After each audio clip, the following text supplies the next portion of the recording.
Assalamualaikum warahmatullahi wabarakatuh.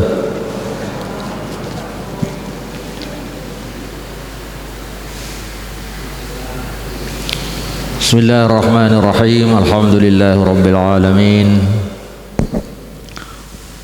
Sallallahu ala nabiyyina Muhammadin wa ala alihi wa ashabihi wa man ittaba'ahu bi ihsan ila yaumiddin. Amma ba'd. فإن أحسن الحديث كتاب الله وخير الهدى هدى محمد صلى الله عليه وسلم وشر الأمور محدثاتها وكل محدثة بدعة وكل بدعة ضلالة وكل ضلالة في النار أو كما روي عن رسول الله صلى الله عليه وسلم. Yang saya hormati bapak-bapak, ibu-ibu, saudara-saudari jamaah pengajian Ahad pagi Masjid Darul Iman rahimakumullah. Mudah-mudahan panjenengan semua senantiasa dirahmati oleh Allah Subhanahu wa taala. Kita memanjatkan puji dan syukur kehadirat Allah Subhanahu wa taala pada pagi hari ini bisa hadir di masjid ini untuk ta'allum ya, untuk ihtida. Mudah-mudahan kehadiran kita dicatat oleh Allah Subhanahu wa taala sebagai amal soleh, menjadi bekal kita menghadap kepadanya. Amin Allahumma amin. Bapak-bapak, ibu-ibu rahimakumullah,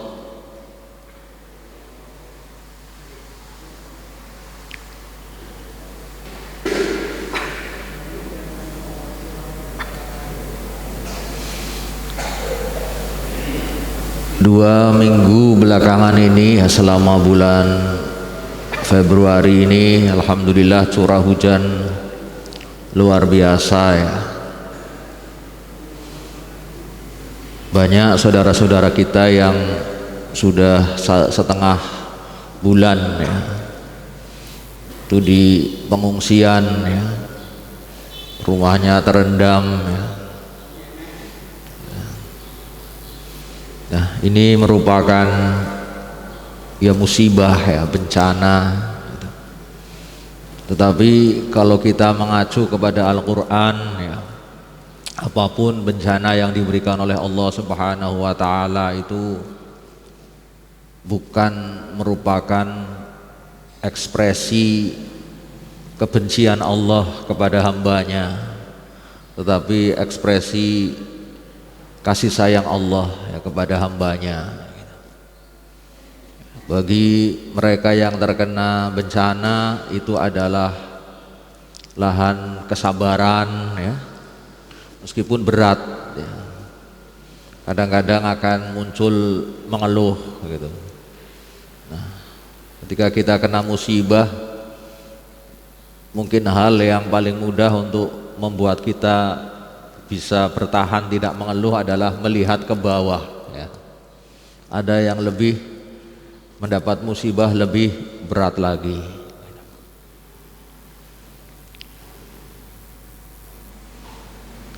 Bagi yang tidak kena bencana tentu itu merupakan lahan syukur, lahan amal.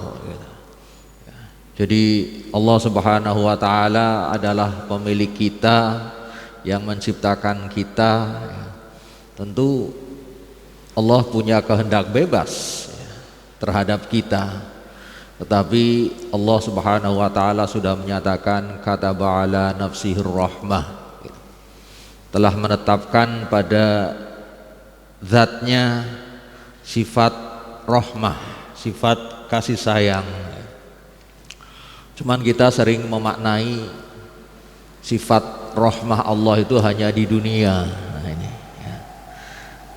Sehingga ketika kita mendapatkan musibah di dunia, kadang-kadang kita menganggap Allah tidak memberikan rahmat kepada kita. Jadi kalau kita mengatakan rahimakumullah, mudah-mudahan dirahmati oleh Allah, seakan-akan rahmat di dunia saja gitu. Sama dengan rezeki. Rezeki kita seringkali memahaminya sebagai uang. Kalau dapat uang itu dapat rezeki. Tapi dapat kesehatan, ya, tidak sering sakit, itu tidak dianggap sebagai rezeki. Jadi bapak-bapak, ibu-ibu rahimakumullah, yang mudah-mudahan kita senantiasa dijadikan oleh Allah Subhanahu wa taala sebagai hamba yang sabura syakura. Jadi salah satu doa yang penting adalah Allahumma ja'alni 'abdan syakura waj'alni 'abdan sabura waj'alni fi 'ainayya saghira. Jadikanlah aku ini hamba yang pandai bersyukur, hamba yang senantiasa sabar, dan jadikanlah aku ini dalam pandangan mataku sendiri sebagai orang yang hina, wa fi 'ainayya saghira, sebagai orang yang kecil. Jadi tidak pernah merasa besar. Ini doa dari Rasulullah sallallahu alaihi wasallam. Allahumma ja'alni 'abdan syakura waj'alni 'abdan sabura waj'alni fi 'aini saghira. Jadikanlah aku sebagai orang yang hamba yang pandai bersyukur, hamba yang senantiasa sabar, dan yang melihat diri sendiri itu sebagai orang yang kecil. Bapak-bapak, ibu-ibu rahimakumullah, saya tidak akan berpanjang lebar menyampaikan hal-hal terkait dengan musibah. Ada satu produk, ya, produk tarjih yang sudah cukup lama, 2015 kalau nggak salah, itu ada fikih kebencanaan, ya. Nah, fikih dalam pengertian tuntunan, ya, tuntunan yang bersifat praktis.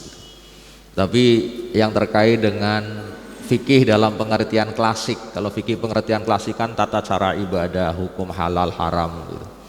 Ya, padahal fikih itu berarti pemahaman terkait perbuatan-perbuatan praktis, ya, tidak hanya yang terkait dengan ibadah dan muamalah sebagaimana lazimnya, tetapi termasuk bagaimana menghadapi bencana. Makanya ada produk fikih bencana, ya, itu putusan tarjih, ada putusan tarjih fikih tata kelola dan seterusnya.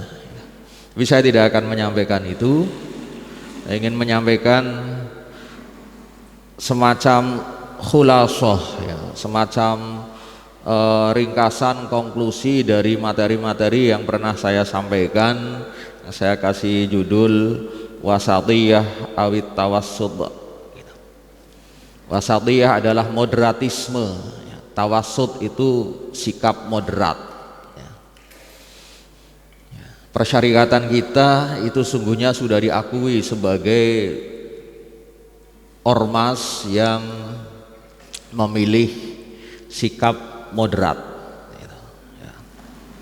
Ada al-qiyam al-asasiyah, nilai-nilai dasar yang betul-betul menjadi dasar-dasar putusan dan bertindak persyarikatan kita, seperti prinsip adalah keadilan, ya, prinsip tawazun keseimbangan, prinsip tasamuh toleransi. Itu yang mencirikan moderatisme, sikap tengah, ya, tawassut atau wasatiyah. Saya hanya akan menyampaikan hal-hal yang terkait pertama dengan hukum dan juga ada sedikit sikap politik, ya. Allah Subhanahu wa taala, ya, dalam surat Al-Baqarah, ya, dan ayat ini sangat kita kenal, sangat hafal, ya, itu berfirman wa kadzalika ja'alnakum ummatan wasata, ya, dan demikianlah kami jadikan kalian umat yang wasat, gitu. Dalam berbagai tafsir, wasat memang diartikan sebagai umat yang baik, ya. Dihubungkan dengan ayat yang lain, kuntum khaira ummah ukhrijat linnas, gitu. Kamu sebaik-baik umat. Jadi wasat itu apa? Baik, gitu, ya. Tetapi secara lughawi, secara etimologis, kata wasat itu artinya tengah. Walaupun kata wasat digunakan dalam pengertian baik, ini menunjukkan ada hubungan antara sikap tengah dan sifat baik. Jadi sikap tengah-tengah itu adalah sikap yang baik.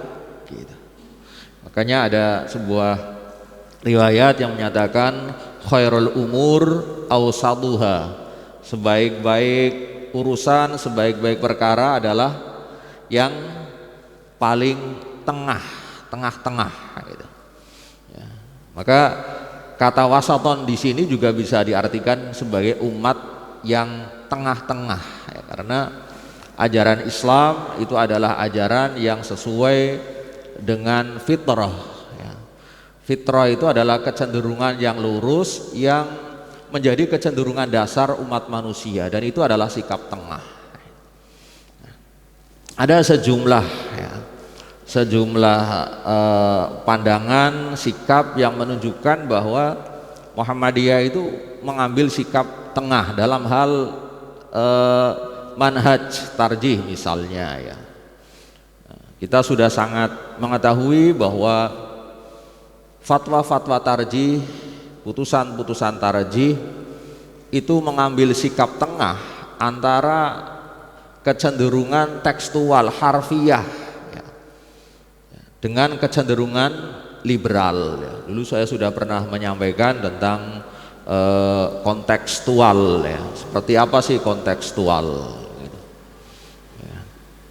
Jadi tidak tekstual, tidak harfiah. Ada ayat-ayat, hadis-hadis khususnya yang terkait dengan al-umur ad-dunyawiyah, yang harus dihubungkan dengan konteksnya, tidak dipahami secara harfiah.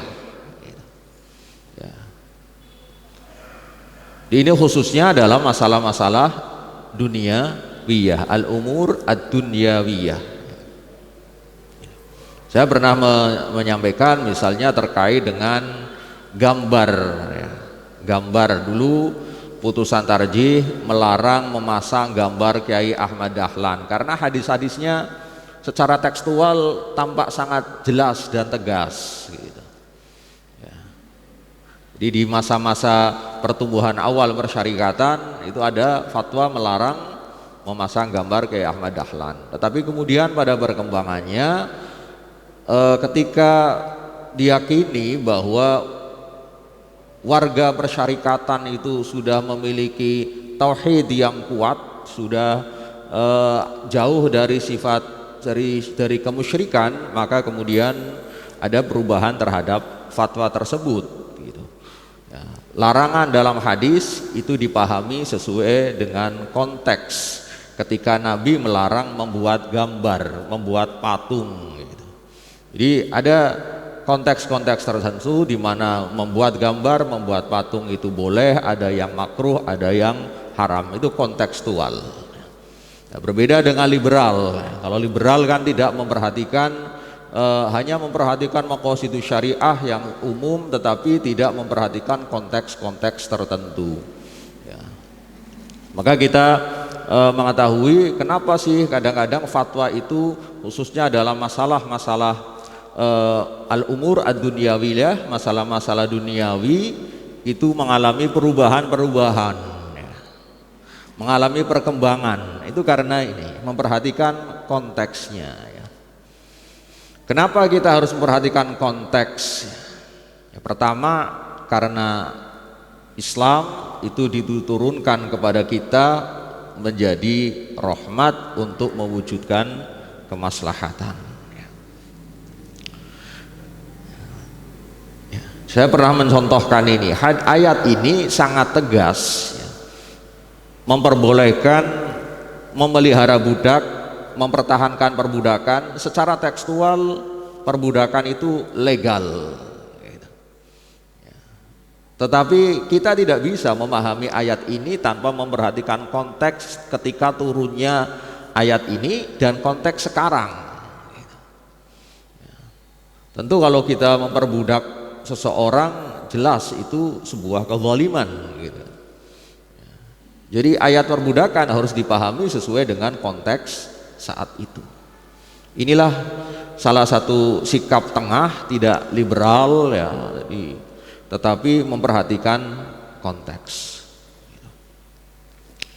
Ya, hadis yang menunjukkan bahwa kita dalam memahami sebuah ayat atau hadis itu tidak harus tekstual, misalnya hadis yang sangat familiar bagi kita, satu ketika Rasulullah SAW ketika datang di Madinah, ya, di Madinah itu banyak kebun kurma. Ya. Tampaknya mungkin Rasulullah ketika di Mekah tidak biasa, di sana tidak jarang ada kebun kurma, jadi tidak begitu paham tentang bagaimana berkebun ya, perkembangbiakan atau proses proses pembuahan ya, kurma. Baru beliau melihat ketika beliau di Madinah ya, melihat orang-orang mengawinkan bunga kurma ya. Lalu Nabi kan bertanya, ma tasnaun, apa yang kamu lakukan gitu. Qalu kunna nasna'u, ya kami melakukan seperti ini ya. Lalu Nabi, coba saja kalau tidak usah dikawinkan itu bagus juga, nanti coba aja ya. Ya, mereka kemudian tidak lagi mengawinkan bunga kurma ya. Nah, ternyata kurma itu tidak berbuah gitu. Fanaqasat ya. Qala fadzakaru dzalika lahu faqala, kemudian diceritakan kepada Rasul ya. Para sahabat saat itu kan prinsipnya sami'na wa ata'na gitu. Ya. Walaupun dalam masalah duniawiyah, tetapi ternyata ketika mengikuti Rasul malah keliru gitu. Ya. Nah, ini masalah duniawi. Nah, ketika kurma mereka tidak berbuah dan mereka melaporkan kepada Rasul, lalu Rasul mengatakan innama ana basyarun, ya, aku ini tidak lain adalah manusia. Idza amartukum bi syai'in min dinikum fakhudhu bih. Kalau itu urusan agama, aku menyuruh kalian dalam masalah agama ya ikuti. Wa idza amartukum bi syai'in min ra'yin fa innama ana basyar. Kalau saya menyuruh kalian berdasarkan ra'yu, berdasarkan pendapatku itu bukan wahyu ya, maka fa innama ana basyarun, maka aku hanyalah manusia biasa. Sehingga dalam melihat sunnah Rasul kita perlu mencermati. Para ulama itu membagi sunnah Rasul ya. Ada yang tasyri'iyah, ada yang ghairut tasyri'iyah. Ada yang harus menjadi uswah bagi kita ya, bersifat hukum, ada nilai hukumnya, menjadi uswah bagi kita. Dan ada yang ghairut tasyri'iyah, tidak harus menjadi uswah, tidak harus kita contoh. Yang mau mencontoh ya silahkan gitu, tetapi tidak harus, tidak ada nilai normatifnya, tidak bersifat normatif. Ghairut tasyri'iyah. Misalnya ya masalah-masalah duniawi semacam ini. Ya, yang terkait dengan life skill. Ya. Bagaimana kita menyelesaikan masalah-masalah duniawi itu Rasul mengatakan innama ana basyarun. Hadis-hadis yang semacam itu ghairut tasyri'iyah. Tapi kalau mau ikut ya silahkan gitu ya. Tetapi tidak bersifat normatif, tidak menjadi uswah. Kalau ada orang yang tidak melakukannya nggak boleh kita mencela gitu. Ya. Itu. Jadi misalnya apa? Dalam hal pengobatan, dalam hal cara berpakaian gitu.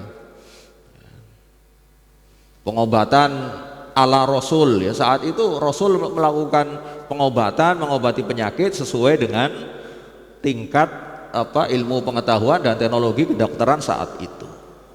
Mau diikuti ya silahkan gitu. Tidak diikuti nggak apa-apa karena itu tidak bersifat tasyri'iyah gitu. Ini yang pertama. Yang kedua saya kira juga ini prinsip ya, dalam manhaj tarjih. Dalam masalah akidah prinsipnya purifikasi. Ibadah juga demikian. Dalam masalah muamalah dinamisasi. Jadi tidak semuanya purifikasi, tidak semuanya dinamisasi gitu. Karena ada yang kecenderungan semuanya dianggap dipurifikasi. Artinya apa yang dilakukan oleh Rasul itu dianggap sebagai tasyri'iyah semua. Pokoknya ikuti saja apa yang dilakukan oleh Rasul. Termasuk masalah muamalah juga ikuti saja, masalah duniawi ikuti saja. Nah, tapi di sisi lain dinamisasi tidak hanya dalam masalah muamalah, ibadah juga didinamisasi gitu. Ya. Jadi bisa mengalami perkembangan, perubahan berdasarkan apa rasa dan berdasarkan pikiran. Ya. Ada orang melakukan ibadah berdasarkan rasa, ya. Berdasarkan pikiran. Misalnya Nabi itu suka mendahulukan kanan daripada kiri, ya. Lalu dipraktekanlah itu, Allah Akbar, kanan dulu baru kiri. Gitu. Ya, nanti ketika mau rukuk bagaimana? Apa kaki dulu, kanan dulu baru kiri? Gitu kan. Tidak ada tuntunan seperti itu. Masalah ibadah ya sudah, Rasul ketika turun lututnya bareng kanan dan kiri, gak usah didahulukan kanan dulu baru kiri. Gitu.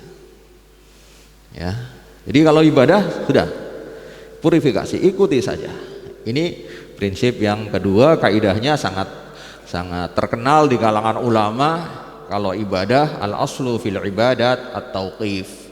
Ini kaidah yang dikenal oleh para ulama dan dipegangi oleh para ulama. Kalau ibadah prinsipnya tauqif, kita berhenti, kita tidak melakukan kecuali kalau ada perintah.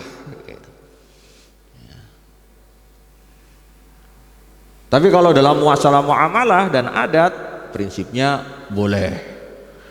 Kalau tidak ada dalil yang melarang boleh. Jadi ini tidak semuanya dipurifikasi, tidak semuanya didinamisasi. Karena persyaratan kita itu sering disebut sebagai apa organisasi kemasyarakatan yang puritan. Puritan itu dari kata pure ya. Pure itu artinya murni. Gitu.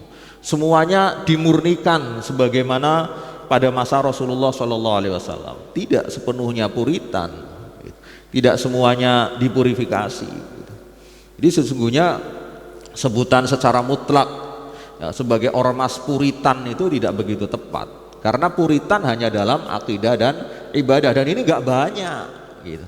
Yang lebih banyak, lebih luas kan masalah muamalah, ya, yang terus berkembang, terus bermunculan. Bentuk-bentuk akad misalnya itu kan terus berkembang.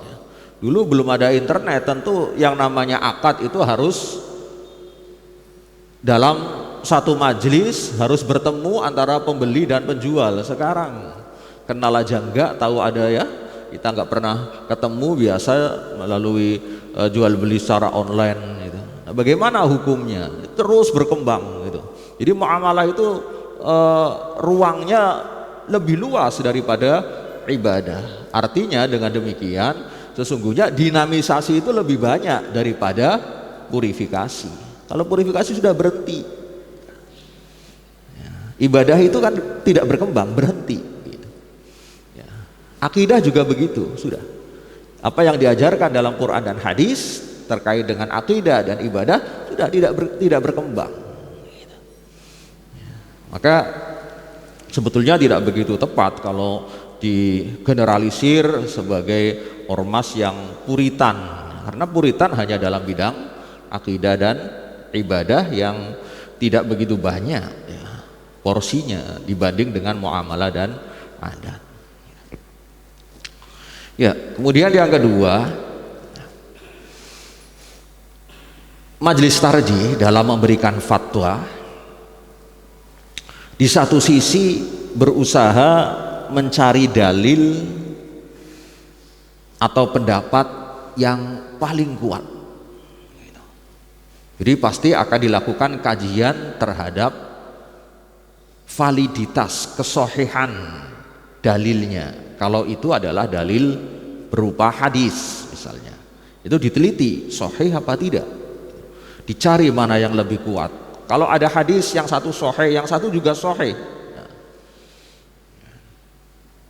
maka akan diteliti mana yang lebih kuat gitu. Yang sahih tetapi bertentangan dengan yang lebih kuat itu lalu disebut sebagai hadis syadz gitu, tidak digunakan. Jadi memilih dalil yang lebih kuat. Begitu pula pendapat ya. Kalau sudah ada pendapat para ulama akan diteliti pendapat mana yang lebih kuat, lalu baru diputuskan. Tetapi setelah diputuskan itu tidak merasa pendapat atau putusan itu sebagai pendapat yang paling benar ya. Jadi berdasarkan ayat 18 surat Az-Zumar, alladzina yastami'una al-qaula fayattabi'una ahsanah, majelis tarjih berusaha mengikuti pendapat yang lebih baik. Fayattabi'una ahsana, orang-orang yang mendengarkan pendapat dan mengikuti yang lebih baik. Tetapi setelah itu menyadari bahwa sebuah putusan, upaya untuk mengetahui hukum Allah itu bersifat mutlak, sementara manusia bersifat nisbi. Kemampuannya itu nisbi, kemampuannya itu tidak mutlak. Kemampuan akalnya terbatas, maka hasil upaya, hasil ijtihad ya, manusia, para ulama dalam menemukan mengetahui hukum Allah itu juga bersifat nisbi, sehingga tidak menganggap sebagai pendapat, keputusan, fatwa yang paling benar.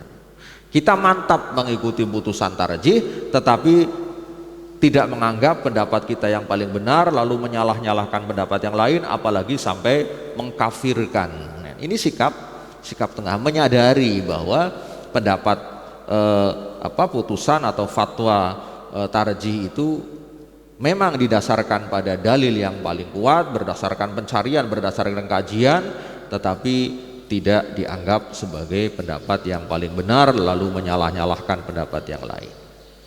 Itu sikap tengah. Di satu sisi berupaya menemukan pendapat berdasarkan dalil yang lebih kuat atau paling kuat, tetapi di sisi lain tidak merasa paling benar.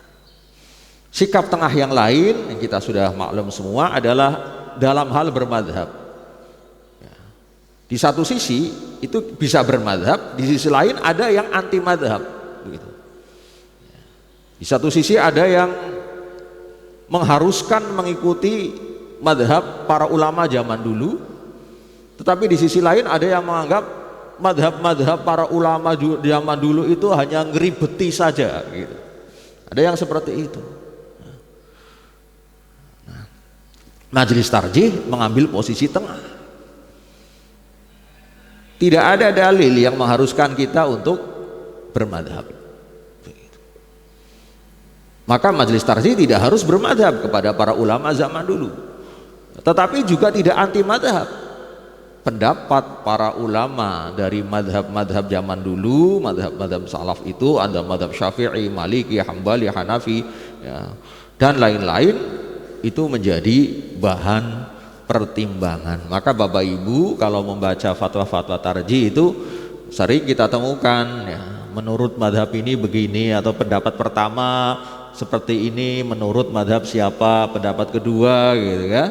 Nah, lalu disebutkanlah dalilnya apa masing-masing, lalu ditunjukkan dalil mana yang lebih kuat, lalu disimpulkan, jadi menurut kami, menurut majelis tarjih, pendapat yang lebih kuat adalah ini berdasarkan dalil-dalil yang sudah dikaji tersebut. Jadi dijadikan sebagai pertimbangan. Ini sikap tengah dalam masalah-masalah, terutama masalah-masalah hukum al-ahkam ya. Jadi saya pernah menyampaikan, ini banyak dikutip dalam berbagai kitab, pernyataan-pernyataan para imam yang intinya tidak mengharuskan, silahkan mengikuti tetapi tidak harus. Jadi silahkan, kalau yang mau mengikuti ya silahkan, tetapi tidak harus. tidak harus mengikuti. Bahkan Imam Ghazali rahimahullah dalam kitabnya Al-Mustasfa itu mengatakan mengikuti pendapat sahabat pun tidak wajib. Jadi pendapat sahabat, qaulus sahabi itu bukan hujjah.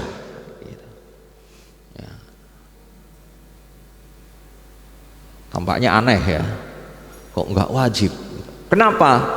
Karena alasan utamanya karena sahabat itu tidak maksum, mereka bisa salah dalam berpendapat, dan kenyataannya para sahabat itu dalam banyak hal mereka berbeda pendapat.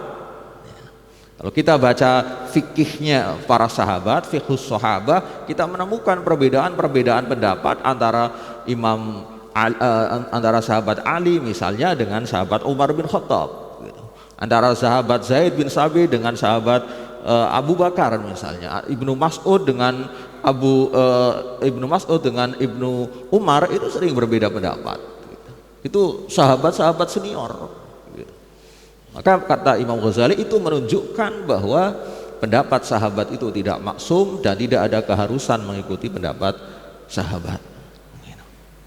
Itu level pendapat sahabat. Kalau mau mengikuti silahkan gitu, tetapi jangan mewajibkan gitu.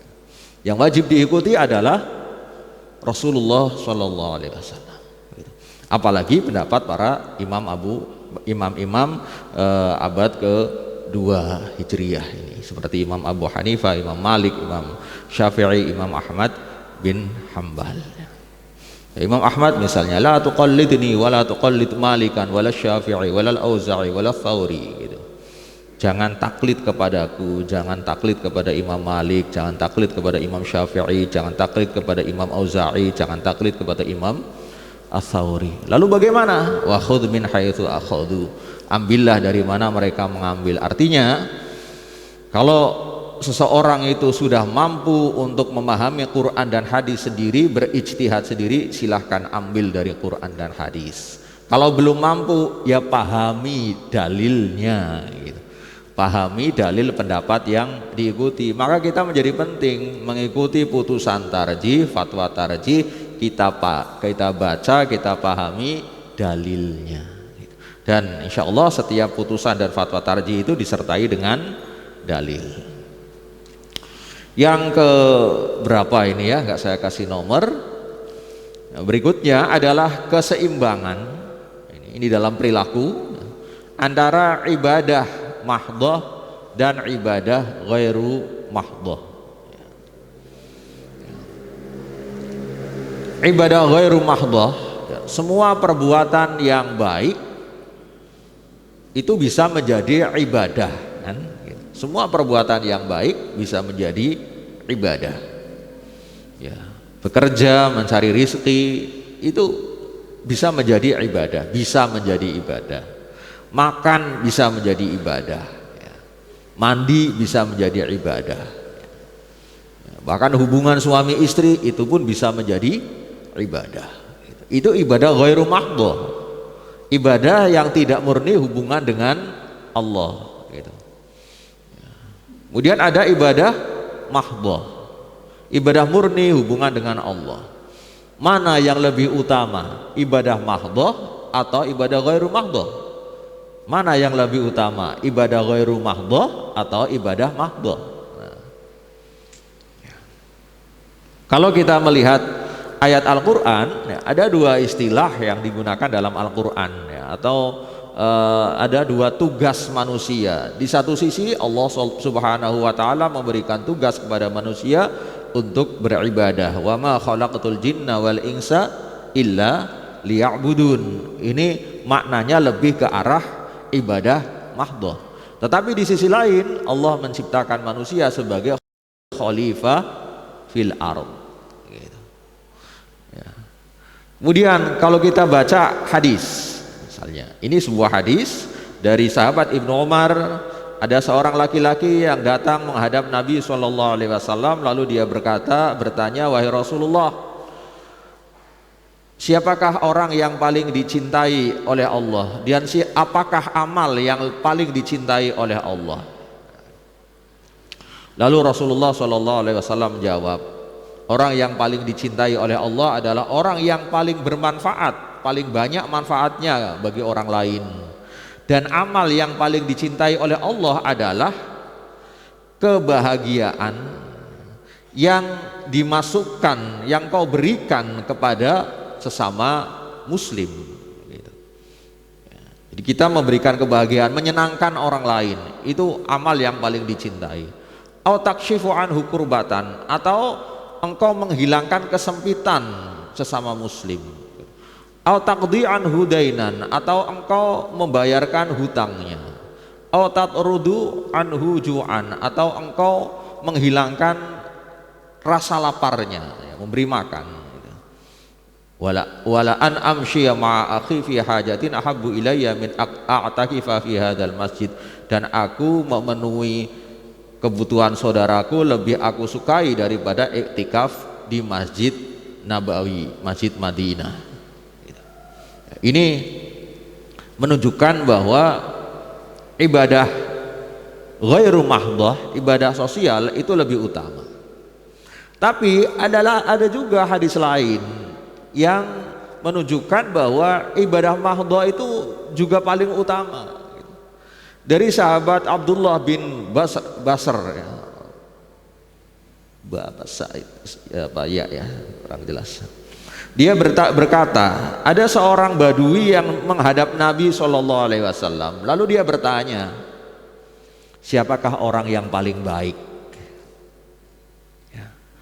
Lalu Nabi menjawab, tuba liman tala umruhu wa hasuna amaluhu. Beruntunglah orang yang panjang umurnya dan baik amalnya. Itulah orang yang paling baik.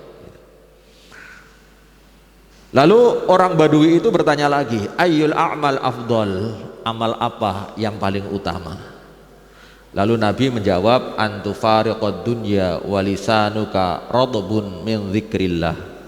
Engkau meninggal dunia dan lidahmu, lisanmu itu basah karena berzikir kepada Allah. Zikir kepada Allah, ibadah mahdhah, itu juga paling utama. Jadi sama-sama paling utama. Karena itu kita tidak mendahulukan satu daripada yang lain, dua-duanya jalan. Ibadah mahdhahnya jalan, ibadah ghairu mahdhahnya juga jalan. Keseimbangan antara ibadah mahdhah dan ibadah ghairu mahdhah. Nabi itu diibaratkan begini, kalau malam hari beliau seperti pertapa, kalau siang hari seperti singa padang pasir gitu. Jadi keseimbangan antara ibadah dan ibadah mahdhah dengan ibadah ghairu mahdhah. Ini dalam amal. Jadi yang awal-awal itu kan dalam hal manhaj, ya, dalam hal pemikiran. Selanjutnya sikap terhadap budaya. Ini juga sudah pernah saya sampaikan. Ada sekelompok umat Islam ya, yang pandangannya juga aktivitasnya itu cenderung menghilangkan budaya. Pokoknya budaya yang tidak dilakukan oleh Rasul itu akan disingkirkan. Istilah kasarnya itu memberangus. Ya. Menghilangkan, menyingkirkan. Yang tidak ada pada masa Rasul, yang tidak ada pada masa sahabat, generasi salaf, itu tidak islami. Itu bukan budaya Islam semuanya.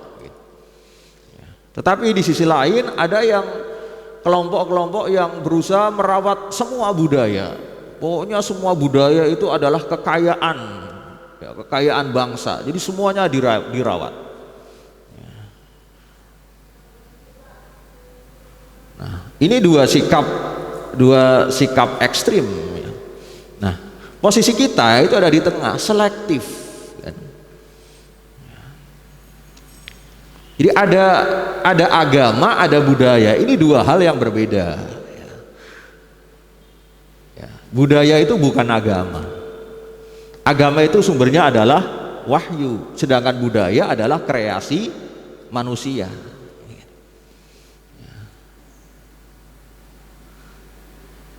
Nah, budaya ini ada yang sesuai dengan agama, ada yang tidak sesuai dengan agama. Jadi tidak berarti bahwa agama itu akan menghilangkan budaya. Budaya itu produk manusia, sedangkan agama adalah wahyu. Jadi sikap kita selektif. Kalau budaya itu tidak menimbulkan madharat atau justru menimbulkan maslahat, itu tentu boleh dipelihara atau sebaiknya dipelihara, dirawat. Kalau budaya itu menimbulkan, mengarah kepada kemusyrikan, tentu budaya itu harus direvisi, diperbaiki agar bersih dari kemusyrikan, dibersihkan dari unsur-unsur kemusyrikan. Dan ini yang dilakukan sesungguhnya oleh para ulama penyebar dakwah di Indonesia yang dikenal sebagai Wali Songo. Itu kan upayanya begitu, meskipun ada yang menghendaki proses yang cepat, ada yang menghendaki proses yang pelan-pelan gitu, tapi arahnya sama ke sana. Bagaimana membersihkan budaya dari unsur-unsur yang bertentangan dengan ajaran Islam. Jadi tidak ada sesungguhnya ini budaya Islam, ya, budaya non-Islam. Karena Islam itu wahyu, budaya itu karangan karya manusia. Adat budaya itu adalah karya manusia. Yang ada adalah budaya yang sesuai atau sejalan atau tidak bertentangan dengan ajaran Islam, dan ada budaya yang tidak sejalan atau bertentangan dengan ajaran Islam. Yang tidak bertentangan silakan dipelihara, apalagi kalau sesuai dan mendukung atau ajaran Islam gitu. Jadi ini sikap selektif gitu. Ya, fatwanya sudah pernah saya sampaikan. Tidak semua budaya itu boleh, tidak semua budaya itu tidak boleh. Ada kriterianya, tidak menimbulkan fasad, ya, kerusakan di muka bumi, tidak menimbulkan madharat, tidak menjauhkan kita dari Allah, ba'id anillah gitu. Ya, ini sikap tengah terhadap budaya. Sekali lagi tidak ada sesungguhnya budaya Islam, adanya budaya Islami. Jadi dari bahasa Arab as-saqafah al-islamiyah, bahasa Inggris itu Islamic culture gitu. Lalu dalam bahasa Indonesia dirubah jadi budaya Islam. Padahal Islamiyah itu sifat gitu. As-saqafah al-islamiyah, kebudayaan yang islami, yang sesuai dengan ajaran Islam. Islamic culture juga begitu. Islamic culture dalam bahasa Inggris itu budaya yang islami, tapi ketika jadi bahasa Indonesia itu menjadi budaya Islam. Ini dua hal yang berbeda. Budaya itu karya manusia, Islam itu wahyu. Maka yang lebih tepat adalah budaya Islami, budaya yang sesuai dengan ajaran Islam. Ada budaya yang tidak Islami, yang tidak sesuai dengan ajaran Islam. Dan budaya tidak mengenal agama, ya sekali ya, pernah saya sampaikan. Budaya itu tidak mengenal agama. Oh, ini budaya Nasrani, budaya Yahudi, karena produk manusia. Kalau tidak bertentangan dengan Islam, ya, apalagi sejalan dengan ajaran Islam, walaupun itu biasa dilakukan oleh orang-orang Nasrani, oleh orang-orang Yahudi, ya kita ambil, gitu, kita tiru, gitu. Budaya etos kerja yang tinggi itu kan budaya, itu sesuai dengan Islam, tiru gitu. Baik, ini sikap budaya, kaidahnya saya kira hampir sama dengan tadi. Al aslu fil adat al afwu. Pada dasarnya adat, kebudayaan, kebiasaan hidup sehari-hari itu adalah boleh. Ya, sesuatu yang halal itu jelas, yang dihalalkan oleh Allah, yang haram yang diharamkan oleh Allah. Nah, yang tidak dijelaskan halal haramnya itu dimakfu oleh Allah gitu. Nah, budaya itu banyak yang berada pada wilayah al-afwu ini, dimaafkan karena tidak ada larangan, tidak ada perintah. Yang berikutnya terkait dengan hubungan dengan orang kafir atau non muslim. Di satu sisi ada kecenderungan ya, sikap permusuhan terhadap orang kafir, orang non muslim secara mutlak. Ya, ayat-ayat peperangan dalam Al-Quran itu dipahami tanpa memperhatikan konteks permusuhan, konteks peperangan saat ayat-ayat itu turun. Jadi adawah, pokoknya orang kafir musuh gitu. Orang non muslim musuh, itu sikap adawah. Di sisi lain ada sikap wala atau mualah, berlebihan dalam bersaudara dengan non muslim gitu. Tanpa memperhatikan persaudaraan itu merugikan umat Islam atau tidak gitu. Dengan non muslim begitu rukun, tetapi malah dengan sesama muslim tidak rukun. Ini wala ya. Nah, kita mengambil sikap tengah. Sikap moderat adalah sikap tasamuh, hidup berdampingan,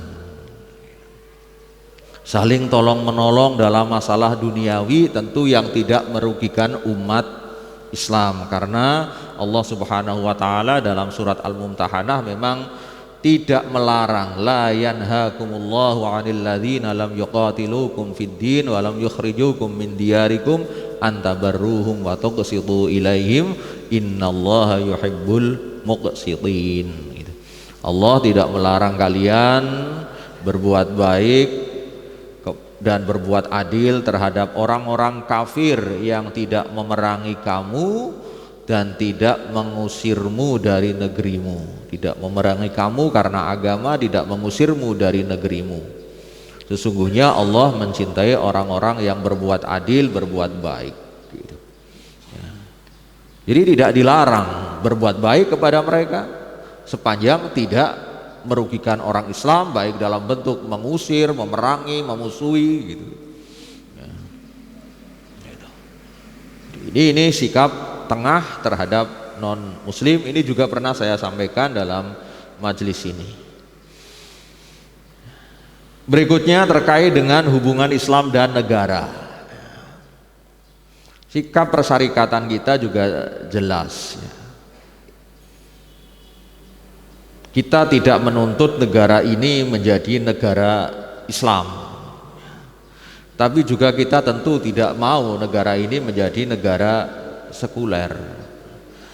Yang kita kehendaki adalah negara religius. Kenapa kita katakan religius? Karena ada banyak agama di Indonesia.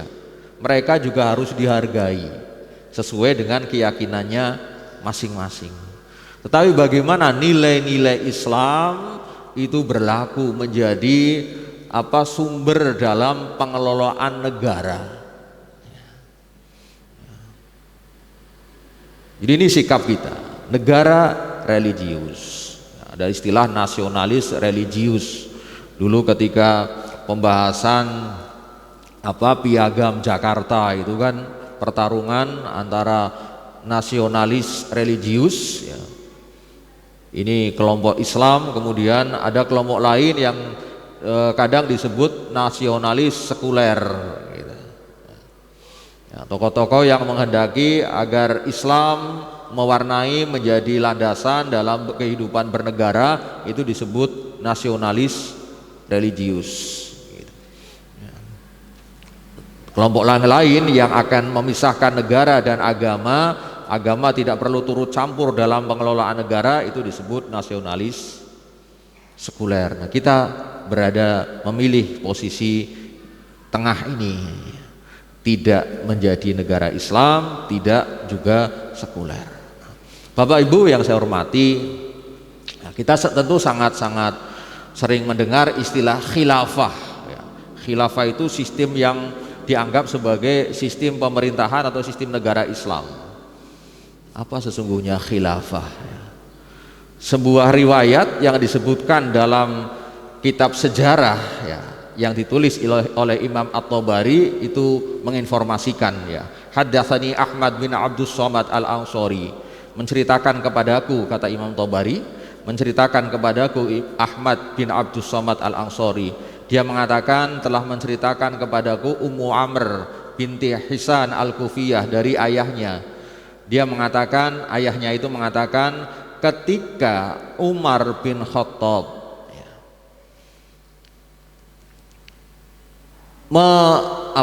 memangku jabatan sebagai pemimpin umat Islam, dia dipanggil ya khalifatu khalifati Rasulillah, khalifati Rasulillah. Jadi kalau Abu Bakar itu khalifah Rasul, khalifatu Rasulillah itu Abu Bakar, khalifahnya Rasul. Kalau Umar khalifati Rasulillah, khalifahnya Rasul gitu. Apa artinya? Kalau khalifatu Rasulillah artinya penggantinya Rasul memimpin negara. Khalifah Umar dipanggil sebagai khalifati Rasulillah, penggantinya Rasul. Terus ada yang mengatakan,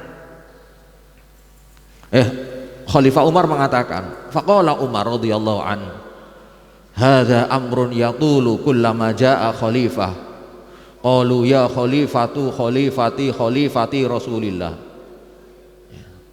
Ini kalau seperti ini sebutannya nanti bisa panjang sekali.